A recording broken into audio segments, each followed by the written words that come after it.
804, what is good? Your girl Jackie Paige here, and you know what time it is. It is time for another Radio 1 Richmond Virtual Employer Spotlight. This is where we sit down and we talk about some of the businesses and the organizations right here in the 804.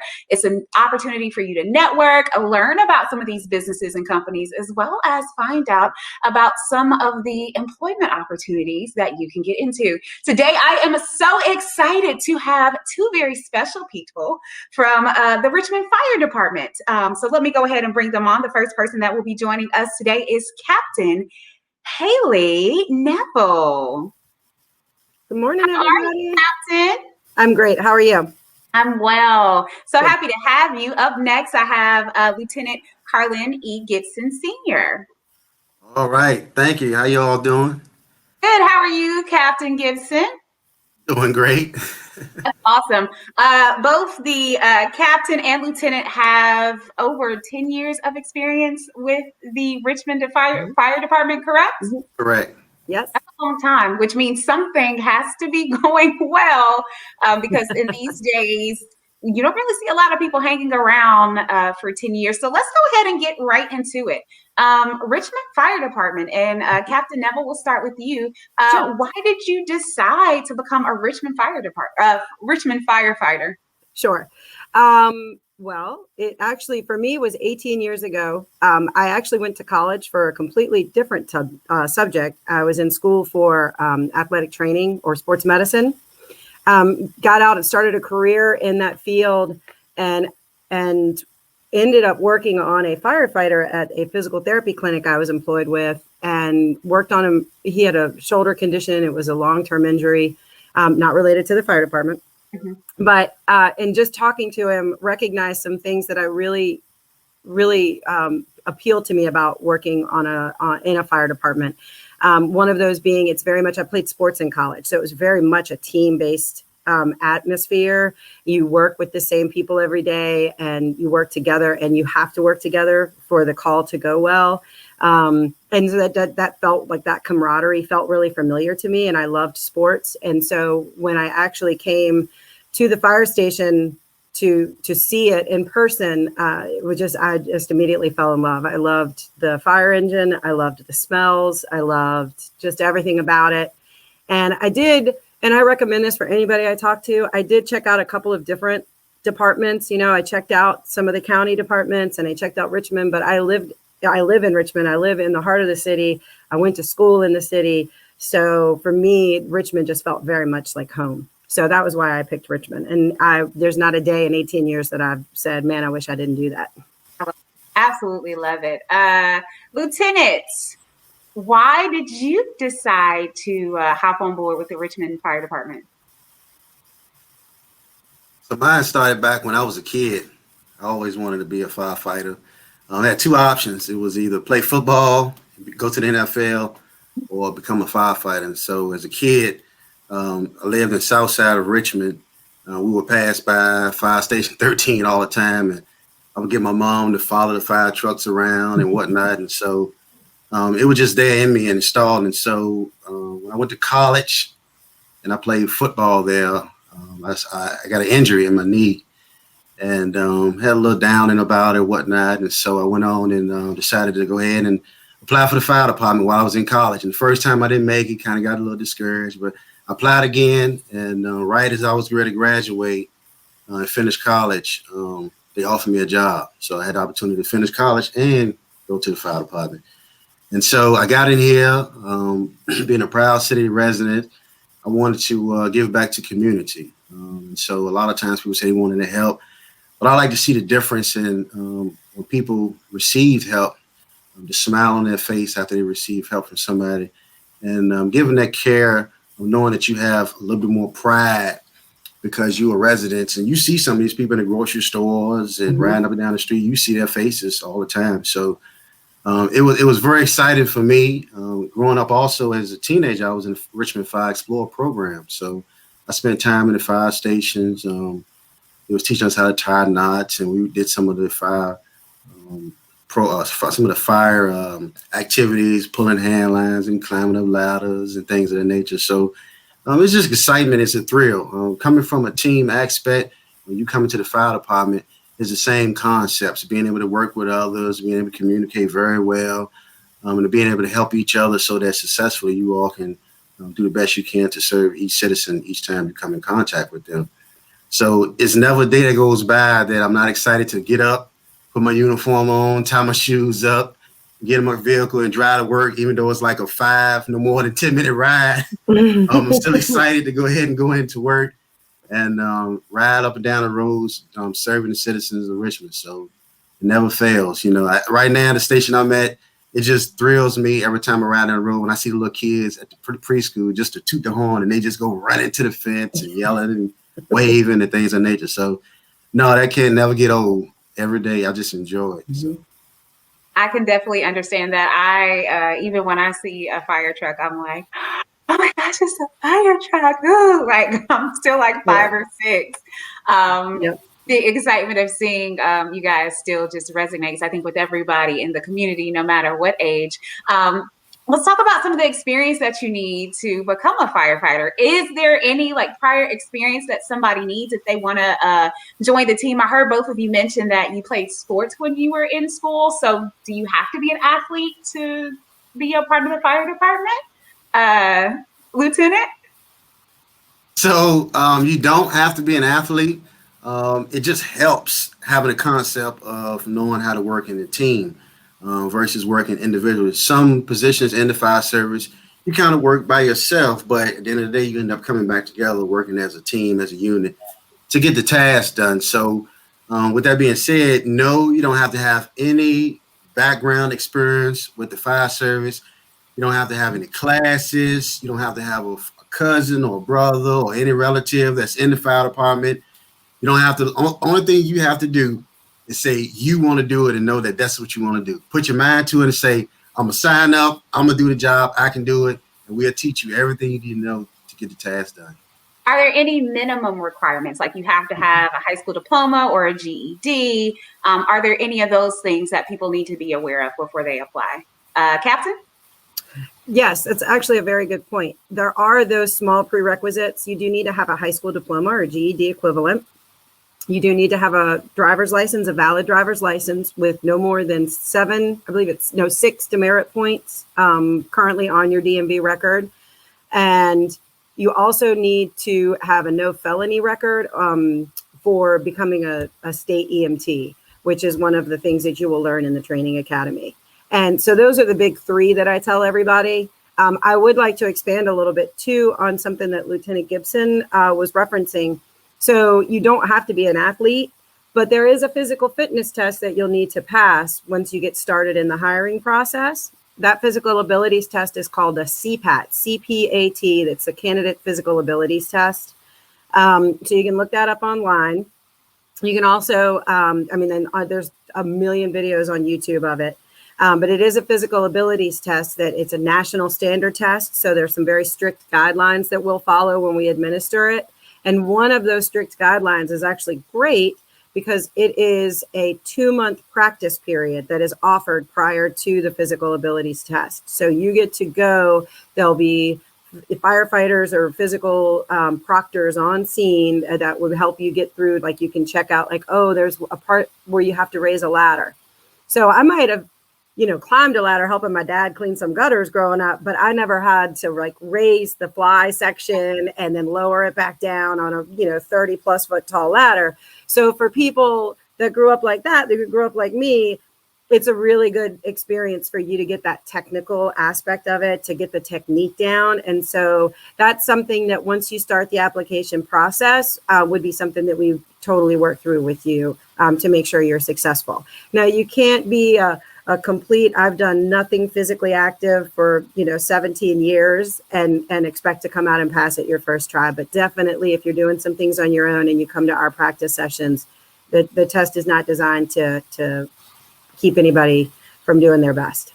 Now, is there a number of times that you can take this test, or is it like, hey, you can take it however many times you want to until you pass? No, you get the 2 months practice session and you don't run through the whole test. The test is about 10 physical activities you do in a row. And you'll during those practice sessions, you really just focus in on some things that you think would go, hey, today I want to work on the ladder raise, and I want to work on this ceiling activity that you have to do where you hold a big hook and you're pushing some weights up and then you're pulling the weights down a little bit. So you would do those in the practice sessions. And then you're allowed some training runs where you schedule a time at the end of the 2 months where you would come in and get to run through the whole thing. And that's a practice run. And you can actually, if you pass it on your practice run, that counts as passing the test. So that would be the only time you would need to do it for us. But if not, and you do another practice run, and then you'll actually have the candidate test date. And that's your final date where that day you have a session and you've got to pass it on that test date. And I will confirm, but I believe you actually get 2 attempts at that also. Okay. After I take the test, if I pass the test, I know there's some practice and some training prior to prepare me for the test. Mm-hmm. Is there additional training afterwards? Sure. And, it might be a good idea to kind of back up a little bit here, just because we've gotten into the CPAT part of the testing process and started talking about that, but you do still have to put your application in. So we, the Richmond Fire Department, are taking applications right now, and we're taking them through June 27th. And that closing date closes on June 27th. And you can go to governmentjobs.com and type in fire recruit, and you should be able to find the Richmond offering. The other way you can do it is to go to rva.gov, which is the Richmond's website, and then, or, the city of Richmond's website. And you can also see the link there. That's great. So then you can also go into that and search Fire Recruit on Richmond on rva.gov, go into Fire and Emergency Services, and you'll see the link to get in for the application process there as well. Benefits for working with the Richmond Fire Department? Well, we have, so the overall benefits package would include, and this is something that you do not hear from companies very much these days, we actually have a 25-year guaranteed pension program still with the city of Richmond. So 25 years and you have a guaranteed pension. And then there's also, for those, I joined when I was almost 30. I was 29 when I got into the department. So there is a shorter retirement program. That's a 20-year program, but it's more what you see in private industry now, like a 401k, where some of my paycheck goes in, and then the city is also putting in a matching, or actually not even matching. They have a predetermined percentage that increases throughout the 20 years, and you max out at your 20-year. But for me, that was something that, just in case I wasn't sure if in my later 50s was going to be, 25 years was going to be achievable. It totally has been for anybody who's also 30 thinking they should do this. You should do this. But that is one of the other retirement plans. There's also full, your health coverage, and we do have paid sick leave and paid time off. So all of those traditional benefits you find in a normal industry, we have as well. Nice. You're a captain. We have the lieutenant on. What are the growth opportunities? Because I'm sure both of you didn't start immediately as a captain and immediately as a lieutenant. So, Lieutenant, give us some of the growth opportunities that are available with the Richmond Fire Department. So we have plenty of growth opportunities in the fire department. I always tell people, come in the mindset to having a 5-year plan and then establish a 10-year plan. And so generally, I always advise people, when you first get in, get hungry, go out there, learn as much as you can, take a lot of classes. Because we have a couple different units that you can go to. One being the Fire Training Academy. As a firefighter, you can go there as a lieutenant or captain or battalion chief. We also have the Fire Investigations Department. You can go there as a firefighter, lieutenant, captain, or battalion chief. The same applies with, we've established a planning section and administration. We also have, now we're starting to work with some recruitment downtown. And then you have the fire stations where you have firefighters, lieutenants, and captains running calls. And we also have a logistics section, which is run. We have firefighters and lieutenants and captains who run the fire logistics for the department. So there are plenty of opportunities in the fire service to grow once you become a firefighter. Many different avenues. That's definitely great to hear. So it's not just you have to go in one way. There are many branches that you can explore in the Richmond Fire Department. Do you have to be a city resident to be a Richmond firefighter, or can I live somewhere else and come in and be a part of the team? No, you do not have to be a city resident to join the Richmond Fire Department. We encourage people in the city who want to become firefighters to come on in. Yep. But however, no, we accept people from all over to come in and want to be a part of our Richmond Fire family. Speaking of family, I know both of you do have families, but being a firefighter does require some pretty interesting hours because situations can happen at any point in time throughout the day, at any point in time throughout the year. So what does the schedule look like for a firefighter? Captain? Well, that's actually one of my favorite things to talk about is the schedule. So we have a 3-week schedule. You're paid every 2 weeks, so that doesn't change how you would imagine a normal business is run.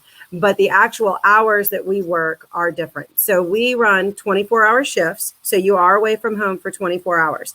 And that can be an adjustment for people because, you may have something that you really, really wanted to be a part of, or this thing that you really needed to get done that day, or your car's ready at the shop and you really needed to go pick it up on a shift day. But you are there. When you go to work, Lieutenant Gibson talked about that ride in. When you take that ride in, you don't for 24 hours. So we report typically, the set time in our policy is 0800. So we start our true work week starts on a Tuesday. And for 8 days, we'll work 4 24-hour shifts. We'll be on a shift, off shift, on shift, off shift for 8 days. So that's a Tuesday to a Tuesday, basically. And then we're going to have 3 days off. And then you're going to work over a weekend. You're going to work the Friday of the weekend, 24 hours. And then you're going to be off on Saturday. And then you'll come back Sunday morning and you'll leave on Monday morning. So you work Friday and Sunday, and then you have 2 days off. And then you're going to work Wednesday of that third week. It's really kind of the second week, that Wednesday. And then you're going to have 5 days off. You will have a 5-day weekend every 3 weeks of the year. Okay. So what's that? So that's not terribly bad. That is not terribly bad. So that first week is always, it's a long week, but that the next 2 weeks after that, you're only going to work 3 24-hour shifts really total. So it allows for a lot of personal time with your family.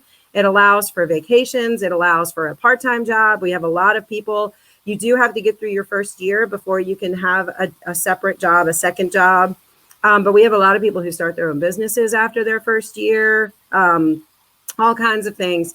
And I can tell you from my personal experience, Lieutenant Gibson alluded to some of those administrative positions. So you'll start as a firefighter in a station. You'll go to the fire training academy where it's a paid position, and then you'll go into your first year as a firefighter. And usually right after that first year, you can start looking at some other, opportunities. You can become a lieutenant within 3 to 5 years. You can go to, like he said, some of those other, hey, I have really a big interest in X, Y, and Z. I'd like to go help this section out. So I had one of those administrative jobs, and it took me on a 40-hour work week, which I had not ever really done, even when I worked in sports medicine, because, sports don't happen 8 to 5. They work, you cover sports all the time. Yeah. So I felt like I had more quality time with my kids growing up when I was on a shift work, even though I was gone 24 hours, than when I was on a 40-hour work week, because, I work 10 days a month. That's 20 days a month that I get to go to lunch at their school, that I get to help in their classroom, that I get to be home for dinner 20 nights a month, breakfast, lunch, and dinner. Like we get to see, there's more quality time, even though I'm away for 24 hours at a time. But still, like you said, that's not bad at all, because a lot of people don't get that quality time. Right. It's really kind of hit and miss. So interesting when we finally break down the actual schedule. So when you're on schedule, you're not always fighting fires. Let's go ahead and get that clear. A lot of people are like, oh, you're always out. No, they're not always out fighting fires. So when you're not out and you're not responding to an emergency, what are some things that you're doing at the station? So Lieutenant, we do a lot. Yeah. like Lieutenant can take this one. He does a lot with his community. We do a lot in the fire. A typical day goes by. We come up for lineup at 8 o'clock in the morning. At that point in time, we go over the day as to what we're going to do. We talk about the cleaning of the station, what type of training and things we're going to do for the day. And one of the favorites firefighters always like to say, what are we going to eat for the day? When we're going to the grocery store. So we typically take care. We check the fire truck out, make sure everything's working, make sure all our equipment is squared away. Clean the station, make sure everything is clean, and then we set for the grocery store. And all this takes place in between running calls and responding to emergencies. And we come back, we eat lunch about 12 or so. From that time, sometimes we have to recover. And sometimes you have training evolutions that you have to take on. And all this takes place in between running calls. And late on the afternoon, we typically eat dinner around 6 p.m. in the afternoon. And from that, we have kind of like downtime. That's time where you can relax, go to bed early if you decide to. You can study if you're doing some school stuff. You can talk to your families on the phone. When we have visitation, some people come out and visit you, your families can see you, things of that nature. So it kind of works out that piece where you was talking about being away from your families. You know, if you had your family, they come out to the station and see you, especially during some of the holidays when you don't have the opportunity to be at home to celebrate with your families. And that's the typical station life. Now, we also are entitled to respond to community events in the neighborhoods. We also go door to door knocking, and we install smoke detectors for our communities if they need it. And we do that service for free. We'll come to your door, you set a time up, and we'll come inside and we'll install a smoke detector and give you a brand new battery if you need one. And we do that for free. We also do home safety surveys. We come by and we'll inspect your house to make sure everything's in place. Those are some of the hot topics that we've been talking about over the last few weeks, due to we having a total 5 fire fatalities in the city since the beginning of the year. So we've been going out in the community, advertising, telling people the importance of making sure that when you're cooking, following some of the fire safety rules for cooking, making sure you got working smoke detectors, making sure there's not clutter in your house. So if you have to get out, stay out. Also talking about, we call it EDIF, exit drills in the home. And some of those topics, so that way, if there is an emergency, you've already pre-planned for it, and you're ready to get yourselves out safely and until we get there. Also, we go out and we participate in community civic association meetings. So when the communities have their meetings, we come out and we talk about some of the services that the fire department offers to citizens. And we do birthday parties as well. So when kids want birthday parties, here lately because of COVID, right, we've been doing what they call drive-by birthday parties. So we've been taking the fire truck around and putting the lights on and getting a little parade line and going by and blowing the horn and, wishing our citizens a happy birthday. And so we do a lot. And I hope something that we're saying today inspires somebody to want to sign up to become a firefighter, because we do a lot and play a valuable role in the city of Richmond. Yeah, a really, really big role in the community. And I mean, both of you have said it a number of times. You are out and about, not only serving when there's an emergency, but also trying to do some emergency prevention, which is so, so, so important. You mentioned, Lieutenant, about COVID and how things had to change. What would you say COVID showed us about the importance of the first responder? It showed, to me, it showed that a lot of times we take it for granted when people say, "Oh, y'all running burning buildings and put the fire out. We going the other way." But this was a true scare. And so we're human just like anybody else. And so when something hits and people are dying daily on a regular basis, and family members and loved ones and friends are passing away, it can put a piece in your mind that can frighten you a little bit. We kind of get sometimes unaware of what fires can do to us, but this was some unknowns to this one. So a lot of people had to do some checking. We all had to do some checking amongst ourselves to sitting down and realizing, some of the things that involve in having to respond to these COVID emergencies. So the department, I believe in the city as a whole, did a wonderful job at the last minute for what we had to deal with, preparing us for this COVID-19 event that took on us and still is here. Yeah. They supplied us with equipment as best they could, with it being a national shortage of resources needed, and they developed some policies and procedures for us to follow when responding to these emergencies. And so I believe as a company officer, if you talk to your crews and tell them the importance on following what the department has put out for you, and making sure everybody's in tune to following it and being as safe as possible, I think it makes it a worthwhile to say that we went out and we did great. And to my understanding, I don't think we've contracted it from any patient involvement because we practiced the safety guidelines that the city of Richmond and the fire department put out there for us. But it was tough mentally. We always threw out there for our employees that we have a peer support team for those individuals who needed to talk to someone on a one-to-one basis during this time. It was definitely important because in this part of this COVID, it was also a crisis. People losing their jobs, business was shutting down. So you might have loved ones that lost their jobs and trying to figure out how they're going to pay their bills. And so it was a whole lot to put on at one time. Daycare shut down, so people didn't have childcare. So COVID hit us hard. And as a first responder, we still had to show up and do our job. So I always tell my crew, continue to make sure you show up, do your job, despite what they throw at us, despite what the community has or the world or whatever the case may be throws at us. We still going to continue to do our job with a smile on our face. So That's right. And I know you guys have heard this probably 152 million times over the last year, so I will make it 152 1 plus 1. Thank you for your service. One, before COVID and during COVID, you guys remained a backbone in the community. And when we didn't feel like we had anybody else, we knew if something did happen, if something did go down, you guys were there. So thank you, thank you, thank you. I know it was difficult. I know it was hard, especially have to pull yourself away from your families to serve other families. So I'm going to add that one extra thank you, for your service, because it was definitely appreciated. If nobody else has said it, I know they have, but I just want to let you know what you guys do every single day is definitely appreciated. You guys are the backbone. You're always first responder, literally. Whenever something happens, the fire department is usually the first to respond. They're usually the first there. So to know like, hey, if I need something, if something's going down and I need to call somebody, you guys are going to be there. No matter what the situation is a really peaceful and calming feeling, especially in an emergency situation.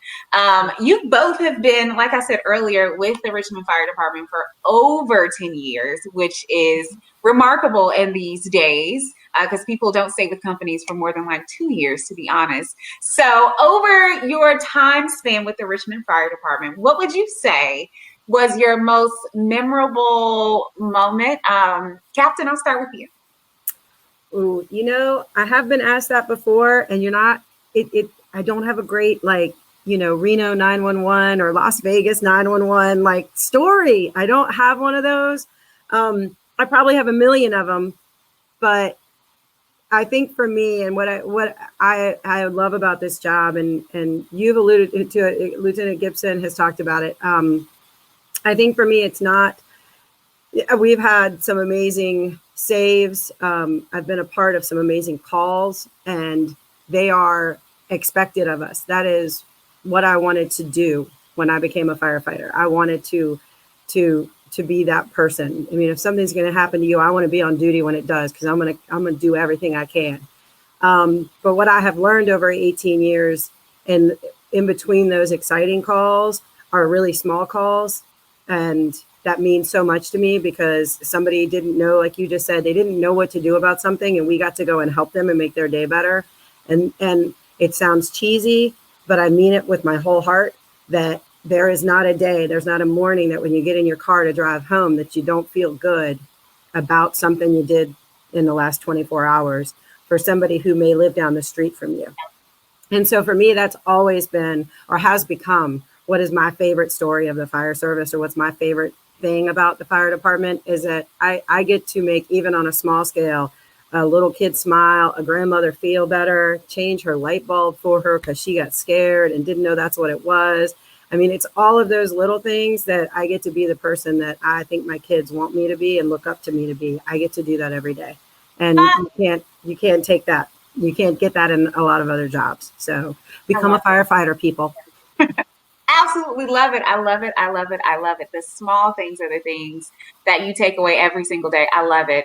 Lieutenant, what would you say over the course of your time with the Richmond Fire Department has been your most memorable moments?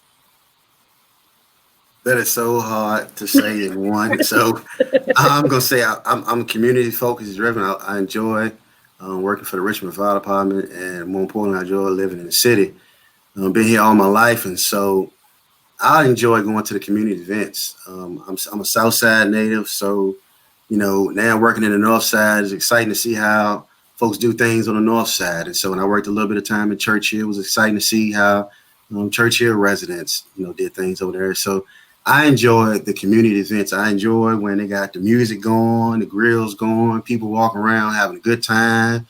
We got the water going, the kids running around, and they jumping on the fire trucks, and they asking 1,000 questions. And, we got little knickknacks and things to pass out to them. And, we make a little jokes with them. And so I enjoy seeing the smiles on the people's faces when we go out in the community, and for them to be able to have a good opportunity to see the firefighters, because everybody don't have the opportunity to actually stop in the stations and get the tour. So sometimes we have those community events. That's their opportunity to actually see a fire truck. You'd be surprised, or you probably wouldn't be surprised how many people say, I've never been to a fire station, or I've never got on a fire truck. And sometimes these are adults.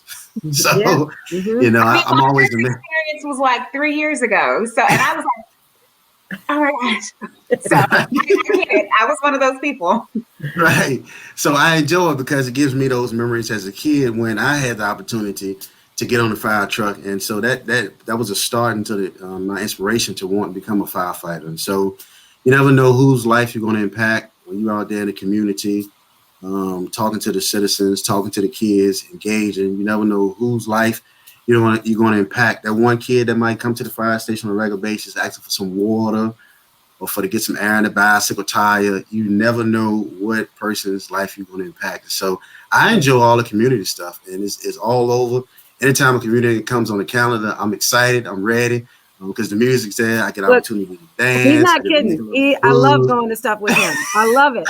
He is. That big smile and that laugh, that happens the whole time he's out with people. And it's great to watch it. It's great. So that's it for me. That's awesome. Captain Neville, can you one more time, because earlier you mentioned that you guys are hiring. Can you give people the information about the deadline of when they need to apply and where they can do that at? Yes, please, please, please. This is imperative. June 27th is the last day to apply. That is Sunday, and it's Sunday at midnight is when it's 11:59 on the night of the 27th. So that is when the deadline closes, and there's a chance that we might not hire again for about another year. We don't hire like regular businesses. It is spread out, and then we create an eligibility list from people who pass the written test and the physical abilities test, and then we will use that list to hire people off of. So please, it's a long process. You wouldn't actually start with the fire department after going through everything until probably beginning of next year is when that class would be. But the deadline again is June 27th. You can go to rva.gov, go to the Fire and Emergency Services page, and you can look under employment, or you can type in rva.gov and just type in fire recruit in the search, and that'll take you. The first link will be our application process. Any information you need is on that employment page also at rva.gov. And then the actual site that you'll be using is governmentjobs.com. Please fill out your application completely. Answer every question. Every question, it will kick you out. And if you submit your application and realize you messed something up, you're going to have to create a whole new email address to create a new application. You cannot go back and change it once you hit submit. So have someone, our HR representative, say, fill it out completely, let it sit for a day, and then have someone you trust to read over it for you to make sure you've answered everything completely and that it makes sense. And then you can submit after that. You might even get a third person just to be on the safe side. Exactly. And as a little shameless plug, We are looking to have an information session, and will be more information announced through Radio 1 about that.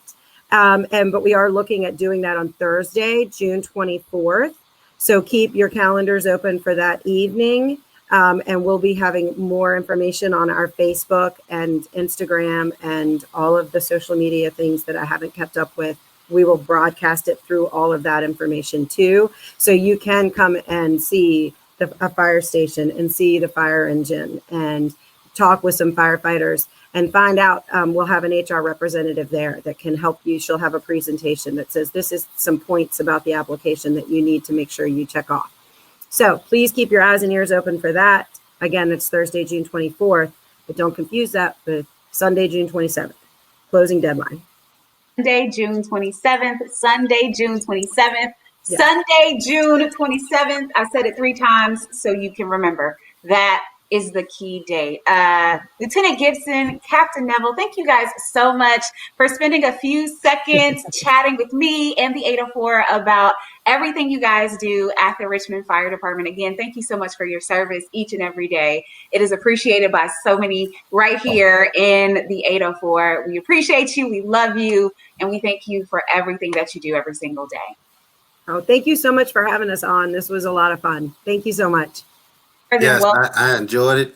If you see us at the grocery stores, if you see us come out of the station, you get one of these little cards and you can scan with your phone and it'll click you right there to the application where you can start their process.